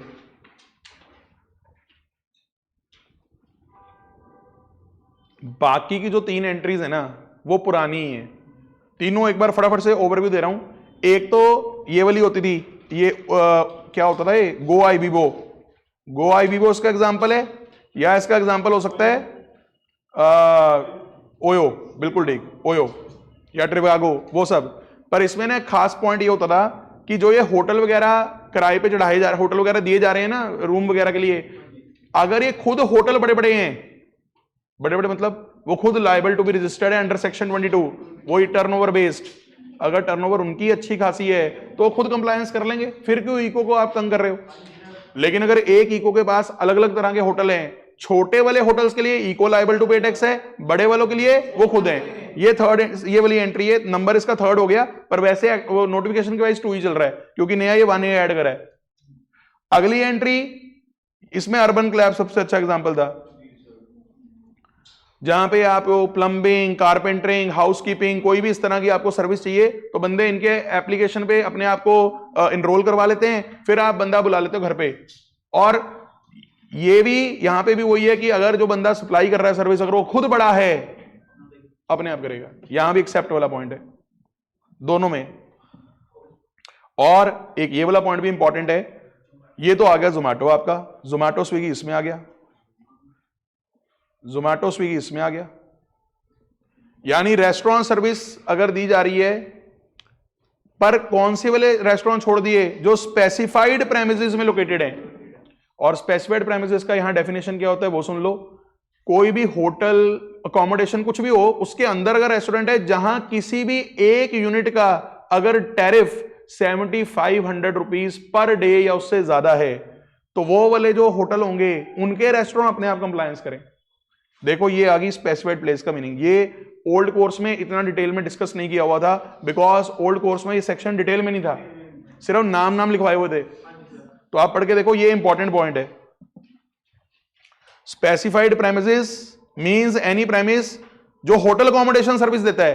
अब जैसे अगर मैं पटियाला की बात करूं, हमारे यहाँ पे गोपाल स्वीट्स है, जग्गी स्वीट्स है, जैसे हल्दीराम और ये सब होते हैं, इनके पास अकोमोडेशन वगैरह की सर्विस नहीं होती। ये वाले रेस्टोरेंट तो इसी में ही रहेंगे, इको वाले में है, हालांकि बड़े बड़े प्लेयर हैं अभी। अब बीकानेर वाला हल्दीराम कोई छोटी चेन थोड़ी है, लेकिन उनका जो रेस्टोरेंट है ना, वो ऐसी जगह पे नहीं लोकेटेड है जहां पे एक अकोमोडेशन की वैल्यू 7500 रुपीज पर डे या उससे ज्यादा हो। उनके पास तो अकोमोडेशन का सर्विस ही नहीं है। लेकिन जो बड़े बड़े और चेन्स होती हैं, ओबरॉय या ये वाले, इनके रेस्टोरेंट से आप जोमेटो मंगा रहे हो, मंगा लो, मान लो 2000 की दाल मखनी, सुन रहे हो आप, 1500 की दाल मखनी आप मंगवा रहे हो, हैं पैसे मंगवा रहे हो आप, सीए बन गए। तो अब मुझे ये बताओ, इस वाले में कौन कंप्लायंस करेगा? वो अपने आप करेंगे, इसमें इको नहीं करेगा। तो ये आपके लिए अच्छा पॉइंट है, और इसका ये क्वेश्चन भी मैंने डाला है रेस्टोरेंट वाले का, ये भी ओल्ड कोर्स में नहीं था। इसको पढ़ लोगे? बोलो। रेस्टोरेंट ओनर है, ई कॉमर्स, और इसमें ना वो उसकी कोई बात ही नहीं करी हुई कि कहां से वो दे रहा है। तो अगर वो नहीं बता रहा कुछ तो समझ लो नॉर्मल रेस्टोरेंट है, हम क्यों अकोमोडेशन वगैरह की जम्पशन लें कुछ भी। कल्ला होटल है, वो होटल है ही नहीं, रेस्टोरेंट है। तो रेस्टोरेंट वाले सर्विस दे रहे हैं उसको तो उसी में रखो ना। किसमें? इको। इको तो जितने भी आजकल ये ना, आजकल तो आप देखो स्ट्रीट फूड भी हर कोई जोमेटो पे है, तो उससे सारे कंप्लायंस कौन कर रहा है? जोमेटो। वो कौन सा कोई होटल से सर्विस दे रहे हैं जहां 7500 रुपए पर डे से ज्यादा का टैरिफ है। Are you understanding? तो ये आप आंसर पढ़ लेना जरूर, ठीक है। इस बार हो सकता है इस सेक्शन में से कुछ टेस्ट हो जाए, क्योंकि ओल्ड कोर्स में मैं बता रहा हूं ये कभी टेस्ट ही नहीं हुआ, क्योंकि ये खुद उन्होंने थोड़ा सा ओवरव्यू देके ना नीचे लिखा होता था will be covered at CA final level, पर अब इसको डाल दिया इंटर में प्रॉपरली। तो ये हमारा था चैप्टर नंबर 3। एक छोटी सी अमेंडमेंट और है, कॉम्पोजिशन में एक छोटी सी अमेंडमेंट है। आप इसके अंदर ना पढ़ते रहे कि एक तो गुड्स वालों के लिए होती है कॉम्पोजिशन, एक सर्विस वालों के लिए। 2 सबसेक्शन थे, 10(2) और 10(2)A। दोनों में ना एक टॉपिक था नॉट एलिजिबल, कुछ लोग नहीं एलिजिबल करेंगे हम कॉम्पोजिशन के लिए, तो मैं ऊपर लिख भी देता हूं 10(2) एंड 10(2)A, दोनों से रिलेटेड अमेंडमेंट है। 10(2) एंड 10(2)A ये अमेंडमेंट है। जहां भी कोई फाइनेंस एक्ट वगैरह की बातें आ गई वो तो अमेंडमेंट है ना, सर्कुलर वगैरह पुरानी चीज को क्लैरिफाई करता है। Are you under? नोटिफिकेशन भी ज्यादातर अमेंडमेंट होती है, क्योंकि नोटिफिकेशन में भी कुछ नया लेके आते हो, कोई रूल नया बना दिया है ना, समझ रहे हो, उस तरह। अब ये ना जो लैंग्वेज है, ये लैंग्वेज है 10(2) की।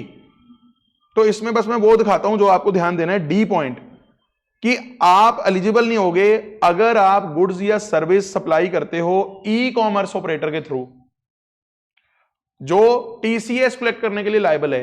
अब ये टीडीएस टीसीएस तो अलग से पढ़ने पड़ेंगे, अभी तक तो ये हम लोग इग्नोर कर देते होते थे कि TDS TCS covered at CA final level, अरे वो भी डाल दिया। पर अभी मैं आपको टीडीएस टीसीएस में ज्यादा नहीं उलझा रहा, मैं सिंपल आपको ये समझा रहा हूं कि अगर कोई बंदा ई कॉमर्स ऑपरेटर के साथ एसोसिएट हो गया गुड सप्लाई करने में या सर्विस सप्लाई करने में, उसको हम इनएलिजिबल कर देते थे कॉम्पोजिशन के लिए। गुड्स वर्ड काट दिया यहां, यानी इसका कॉन्सिक्वेंस क्या है, अगर कोई बंदा सर्विसेज सप्लाई कर भी रहा है इको के थ्रू, he is still eligible to claim composition provided he satisfies all other conditions. पहले तो इस कंडीशन से ही बाहर हो जाता था ना बंदा। और एक बात सोचो, अगर कोई एग्जिस्टिंग प्लेयर होगा जो ऑलरेडी कॉम्पोजिशन में रजिस्टर्ड होगा, वो भी डरता होगा, उसे चारों तरफ दिख तो रहा है कि ई कॉमर्स ऑपरेटर्स के थ्रू लोग बहुत काम कर रहे हैं, पर वो ना अपने आप को रिस्ट्रिक्ट करता होगा कि नहीं यार मुझे कॉम्पोजिशन का बेनिफिट लेना है, अगर मैंने गुड्स या सर्विस ई कॉमर्स ऑपरेटर के थ्रू सप्लाई कर दी तो मेरा कॉम्पोजिशन खत्म हो जाएगा। तो उनके लिए भी क्या फायदा हो जाएगा, दे कैन सप्लाई गुड्स। यही हुई ना इंटरप्रिटेशन, क्योंकि गुड्स कट गया ना, अब सर्विस नहीं सप्लाई कर सकता वो इको के थ्रू। पहले ना गुड्स सप्लाई कर सकता था ना इको ना सर्विस। मैंने इसके नीचे एक छोटा सा इफेक्ट लिखा है अमेंडमेंट का, देखो कि आपको समझ में आ रहा है। दो बातें लिखी हैं उसके अंदर मैंने, एक तो जो छोटे वाले हैं अब वो ऑप्ट कर सकते हैं चाहे वो गुड्स का सप्लाई कर भी रहे हो इको के थ्रू, और जो ऑलरेडी रजिस्टर्ड हैं कॉम्पोजिशन में, नाउ दे आर परमिटेड। किस चीज के लिए परमिट हो गए वो, they can supply goods through ECO. उनके कॉम्पोजिशन के स्टेटस पे कोई फर्क नहीं आएगा। क्या आप बात फॉलो कर पा रहे हैं?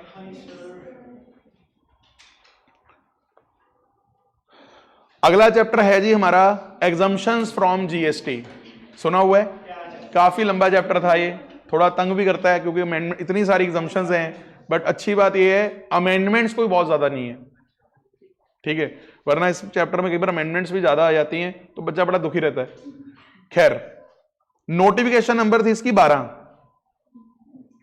अमेंडमेंट्स करी हैं अलग नोटिफिकेशनों से, वो हमारे लिए रेलिवेंट नहीं है। हम तो बस ये देखते हैं एग्जिस्टिंग एग्जम्पशंस की कौन कौन सी एंट्रियां चेंज हुई हैं। एक तो एंट्री नंबर 6। अब एंट्री नंबर 6 तो बिल्कुल वैसी ही है, रिवर्स चार्ज में आपने देखा था ना, इंडियन रेलवेज ऐड करा है इन्होंने, किसके लिए, रिवर्स चार्ज के लिए कि फॉरवर्ड चार्ज के लिए, फॉरवर्ड चार्ज के लिए। इनकी अब ना जो पोजीशन है बिल्कुल डिपार्टमेंट ऑफ पोस्ट जैसी कर दी, कि जैसे डिपार्टमेंट ऑफ पोस्ट के लिए हम बोलते थे कि एक्सक्लूडिंग हम इसे एग्जम्पशन नहीं देंगे सर्विसेज को, हालांकि डिपार्टमेंट ऑफ पोस्ट की अलग एंट्री होती थी, वो अनचेंज्ड है। तो थोड़ा मैं अपनी स्टेटमेंट चेंज करूंगा, डिपार्टमेंट ऑफ पोस्ट जैसी कुछ कुछ इनकी सिचुएशन होगी, क्योंकि मिनिस्ट्री ऑफ रेलवेज की सर्विसों को टैक्सेबल तो कर दिया, अलग से एग्जम्पशन कोई नहीं दी है, जबकि डिपार्टमेंट ऑफ पोस्ट वालों को टैक्सेबल करके अलग से एग्जम्पशन दे रखी थी। आज की डेट में क्या सिचुएशन है, मिनिस्ट्री ऑफ रेलवेज अगर सर्विस दे रही है वो टैक्सेबल है नंबर 1, और एफसीएम में नंबर 2। ये दो कॉन्सिक्वेंटली अगर आप रीड करोगे ना इकट्ठा तो ये निकल के आएगा। वैसे एक बात बताऊं, ओल्ड कोर्स में भी पढ़ते थे आप कि मिनिस्ट्री ऑफ रेलवेज की सर्विसें टैक्सेबल होती हैं, किसी को याद है? फर्स्ट क्लास एसी या एयर कंडीशनड कोच, तो मैंने कहा था उसके अंदर तो इंडियन रेलवेज के ऊपर भी लग जाएगा जीएसटी, लेकिन अब इन्होंने नैरो मतलब स्कोप और बढ़ा दिया। अब तो मिनिस्ट्री ऑफ रेलवेज की एक तरह से सारी सर्विसेज पे हम क्या बात कर रहे हैं कि जीएसटी की बात करो। Are you understanding? तो एक तो ये वाली बात होगी मिनिस्ट्री ऑफ रेलवेज की। इसकी वजह से ना हमें देखना पड़ेगा, शायद एक क्वेश्चन था रेलवेज वाला, वो अगर कुछ अमेंड हुआ है, पर अभी मैंने उसको नहीं डाला, बट अभी मेरे दिमाग में आया है, पहले आप हजम कर लेते हैं इसको। ये चारों चीजें, अच्छा ये बताओ क्या इन चारों के आगे मैं ऑलवेज एफसीएम लिखवा सकता हूं? सोच के आंसर देना। नहीं लिखवा सकता। जो देखो, जो ये लास्ट वाला पॉइंट है ना डी, ये गड़बड़ करेगा एक तो, क्योंकि ये तो मेनली कवर ही आरसीएम में होता था, पर इसमें भी रेंटिंग वाली सर्विस का ध्यान देना पड़ेगा। लेकिन आपको एक बात बताऊं, ये जो पहली 3 है इनके आगे तो मैं लिख ही सकता हूं ना ऑलवेज एफसीएम, क्योंकि देखो जो हमारी वो रेंटिंग वाली भी सर्विस थी उसमें भी मिनिस्ट्री ऑफ रेलवेज को एफसीएम में ही रखा हुआ है। तो मैं यहां पे क्या लिखवा सकता हूं 3 एंट्रीज के आगे, ऑलवेज फॉरवर्ड चार्ज। क्या आप ये एफसीएम आरसीएम पेपर में लिख के आओगे? नहीं, फॉरवर्ड चार्ज रिवर्स चार्ज पूरा। चौथी वाली एंट्री में मैं कह रहा हूं देखना पड़ेगा, ज्यादातर तो चौथी वाली एंट्री आरसीएम में ही आएगी अगर सामने बिजनेस एंटिटी हुई, लेकिन अगर सामने पर्सन रजिस्टर्ड ना हुआ जीएसटी में और रेंटिंग की सर्विस हुई, फिर वो आरसीएम में कवर नहीं होती। हाँ जी,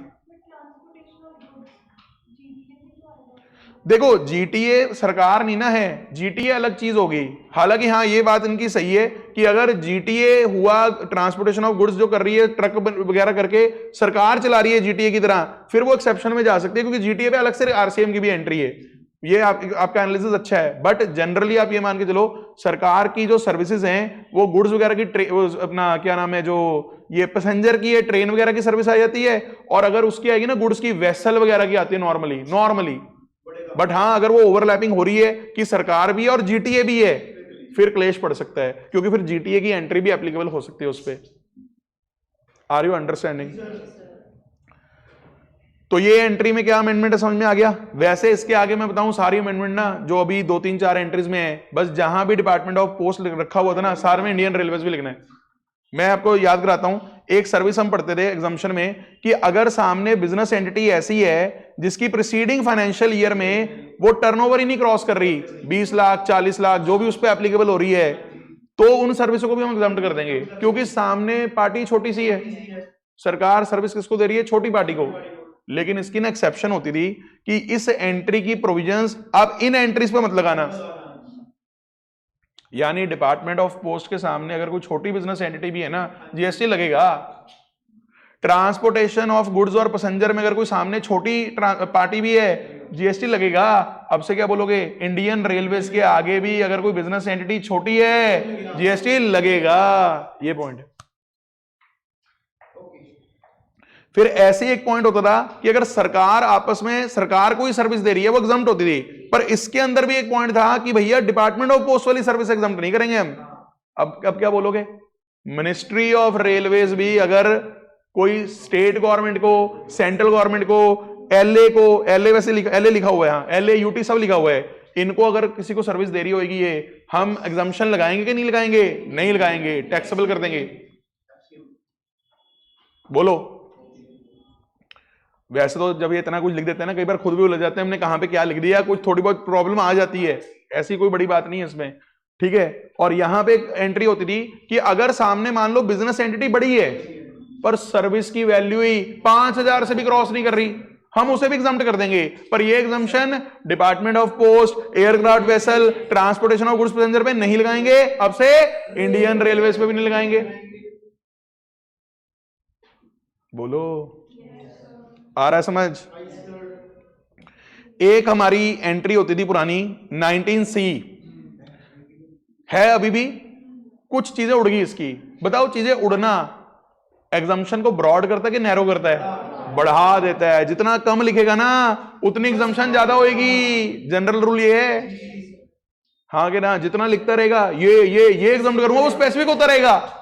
जितना कम लिखेगा उतना ब्रॉड। जैसे पहले लिखता था satellite launch services supplied by ISRO Antariksh new space India limited are exempt. अब क्या बोलता है? Satellite launch services are exempt. कोई भी करे, प्राइवेट करे, ये भी, इनमें से भी ये अंतरिक्ष कॉर्पोरेशन वगैरह, आप देखना पड़ेगा इनका स्टेटस क्या था, पर अब जो उन्होंने लिखा है सारे एग्जम्प्ट हो गए। क्या आपको एंट्री क्लियर है? का सारी एंट्री ऐसे बना देना। और एक नई एग्जम्पशन बस इंट्रोड्यूस हुई है, बाकी चैप्टर हमारा खत्म हो रहा है। फिर ये एक ना एंट्रीज शुरू की हैं कुछ, जैसे ये 6, 7, 8 ये वाली एंट्रीज भी देखो सरकारी वाली हैं कुछ। इसके स्टार्टिंग में भी एंट्री 3A, ये ना सरकार को सर्विसेज देने वाली थी कुछ। सरकार की बातें कई जगह पे करी हुई है पूरी एग्जम्पशन के अंदर, ठीक है। तो यहां एक इन्होंने नई एग्जम्पशन एंट्री ऐड करी है कि अगर कोई सरकारी अथॉरिटी है, याद करो मैंने ऐसे पढ़ाता था CG, SD, UT, LA, GA, GE, central government, state government, union territory, local authority, governmental entity. यहां पे वर्ड इन्होंने सिर्फ क्या लिखा है? Governmental authority. मीनिंग वगैरह आप मेन से रिवाइज करना, वहां पे दिए हुए हैं। अगर गवर्नमेंटल अथॉरिटी को सर्विस दी जा रही है, नीचे लिखी एग्जम्प्ट है। तो बड़ी सिलेक्टेड सी सर्विसेज इन्होंने यहां पे लिखी हैं, जिनमें ये देखो, ये तो सैनिटेशन और सॉलिड वेस्ट मैनेजमेंट, तो आप समझती हो कि सारा कचरा बचरा ठीक से डिस्पोज ऑफ हो। अब सोचो एक हॉस्पिटल है, वो सरकारी अथॉरिटी रन कर रही है, उनको भी तो सैनिटेशन, कंजर्वेंसी या ये सॉलिड वेस्ट मैनेजमेंट, ये सारी सर्विसेज क्या आप तो वो आउटसोर्स करते हो। अब अगर तो कोई प्राइवेट हॉस्पिटल ये सर्विसेज ले रहा होगा वो तो टैक्सेबल है, लेकिन अगर ये ले रहे होंगे गवर्नमेंटल एंटिटी की डेफिनेशन में जो आगे गवर्नमेंटल अथॉरिटी सॉरी, वो उन लोगों को ये ली हुई सर्विस क्या हो जाएगी, एग्जाम। तो क्या क्या है देखो, एक तो पब्लिक हेल्थ की सर्विस है, एक वाटर सप्लाई की है, दो तो ये, दो सॉलिड वेस्ट मैनेजमेंट और सैनिटेशन, दो ये हैं, और एक कौन सी है, स्लम इंप्रूवमेंट एंड अपग्रेडेशन। झुग्गियां वगैरह को अगर आप साफ सफाई करवा रहे हो वहां, या वो बहुत खराब होती है वहां चीजें, कई बार उसको क्लीन करना, कुछ करना, तो उसके लिए क्या आप तो कोई प्राइवेट प्लेयर से सर्विस ली जा रही हो, वो सारी सर्विस क्या हो जाएगी, एग्जाम। नीचे तो यही लिखा है कि पैरेलल इंटरस्टेट सप्लाई को भी एग्जाम्प्ट किया है, ये इंट्रास्टेट है, इंटरस्टेट भी एग्जाम्प्ट हो जाएगी। तो देखते देखते हमारा एक चैप्टर और कंप्लीट हो गया, और अगले पेज पे तो 2 चैप्टर खत्म हो रहे हैं, यानी बुक 1 खत्म। देखें क्या है, टाइम ऑफ सप्लाई, नाम तो सुना ही हुआ है, सुना हुआ है नहीं सुना हुआ। तो पहले तो मैं इसमें ये याद करवाता हूं आपको, टाइम ऑफ सप्लाई के चैप्टर में एक आप निकालते थे time of supply of goods, एक time of supply of services. Goods का टाइम ऑफ सप्लाई निकलता था सेक्शन 12 से, और सर्विसेज का निकलता था 13 से। याद आया, 14 हमारे सिलेबस में होता नहीं था, 15 वैल्यू ऑफ सप्लाई था, वो अलग चैप्टर था। सेक्शन 12 में ना जो टाइम ऑफ सप्लाई हम निकालते थे, वैसे तो वो अलग अलग सर्कमस्टांस होते थे कि गुड्स अप्रूवल पे दिए हैं तो कैसे होगा, कंटिन्यूअस सप्लाई ऑफ गुड्स है तो कैसे होगा। जो सबसे पहले बेसिक था ना, उसमें ना 3 बातें लिखी होती थी, अर्लियर ऑफ, 3 चीजें, एक डेट ऑफ इनवॉइस, एक ड्यू डेट ऑफ इनवॉइस। ये रिमूवल ऑफ गुड्स वाला बच्चा गलत बोल रहा है, क्योंकि रिमूवल ऑफ गुड्स के बेस पे तो ड्यू डेट ऑफ इनवॉइस निकलती थी। और तीसरा पेमेंट, पेमेंट क्या, रिसीट, क्योंकि रिसीव करोगे ना आप, सप्लायर हो, क्योंकि फॉरवर्ड चार्ज वाला केस कर रहे हैं ना हम तो। अब इसमें एक पॉइंट था कि लॉ में तो ये 3 चीजें लिखी हुई हैं, लेकिन ये जो पेमेंट वाली डेट है ना, इसको नोटिफिकेशन नंबर 66 इसको रिलैक्सेशन दे देती थी कि चलो आप ना time of supply, date of invoice या ड्यू डेट ऑफ इनवॉइस, इन दोनों में से जो भी अर्लियर है उसे मान लिया करो। पेमेंट अगर आपको पहले मिल भी गई ना, पेमेंट पहले मिलने का मतलब तो क्या है, एडवांस, तो आपको ना फिर एक डिफिकल्टी आती है कि एडवांस जो मिला उसका जीएसटी आपने जमा करवा दिया, फिर बाद में जब बिल बनाओगे उस बिल में तो टोटल अमाउंट होगी, फिर आपको इस चीज का ध्यान देना पड़ेगा कि जो पहले एडवांस ले चुका उसका जीएसटी तो पहले जमा हो चुका, अब मैं सिर्फ दूसरे का कराऊंगा, वो प्रॉब्लम थी। तो इसको ना रिलैक्सेशन दे रखी थी कि अगर आप एडवांस पकड़ रहे हो ना, आपको उसका जीएसटी अभी जमा करवाने की जरूरत नहीं है, जब इसका इनवॉइस बनाओगे या अगर इनवॉइस की ड्यू डेट आ गई, जो भी पहले आ गया, तब इसका टाइम ऑफ सप्लाई निकाल देंगे। और टाइम ऑफ सप्लाई का मतलब ये नहीं होता था कि उसी दिन जीएसटी जमा करवाओ, उस मंथ में या उस क्वार्टर में जिसमें आपका वो टाइम ऑफ सप्लाई निकला, उसकी फिर ड्यू डेट के हिसाब से आपको जमा करवाना पड़ता था। आई होप आपको ये बातें याद आ रही होंगी। इसमें एक और कोई बात याद है किसी को पुरानी? ये जो रिलैक्सेशन दी हुई थी ना नोटिफिकेशन नंबर 66 वाली, ये कॉम्पोजिशन सप्लायर्स को नहीं मिलती थी, और सर्विस वालों को तो नहीं मिलती थी, वो तो है ही है, क्योंकि बातें हम सिर्फ गुड्स की कर रहे हैं। सर्विस वालों को नहीं मिलती थी, वो तो सही कह रहे हो आप, क्योंकि उसमें तो फिर उसके तो फिर रूल भी थोड़ा अलग था, वहां वो लिखा हुआ था कि डेट ऑफ पेमेंट भी देखनी है।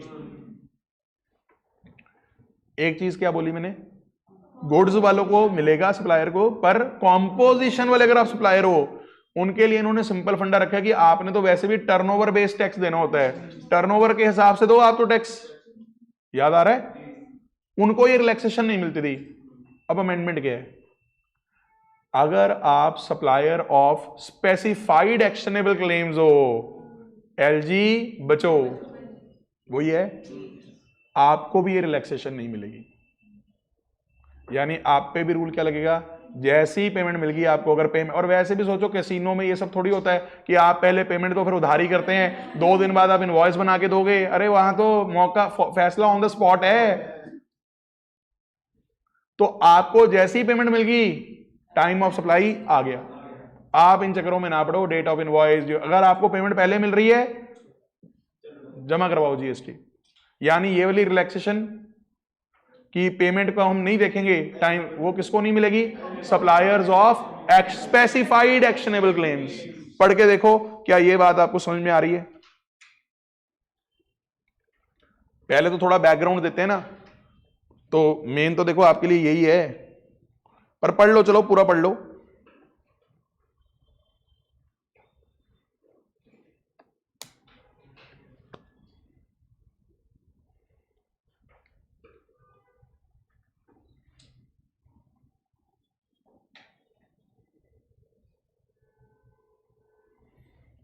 लास्ट लाइन लिखी ऐसे है, the tax can be paid at the time of receipt of payment, पर बोलना है चाहिए tax must be paid at the time of receipt of payment. समझ रहे हो आप? यस और नो? तो वैल्यू ऑफ सप्लाई इज, क्या बात है, इसे पढ़ के बड़ा अच्छा लगता है। समझ आ रही है बात? तो ये हमारी बुक 1 जो हम करवाते हैं नोट्स के अंदर, वो हमारी कंप्लीट होती है।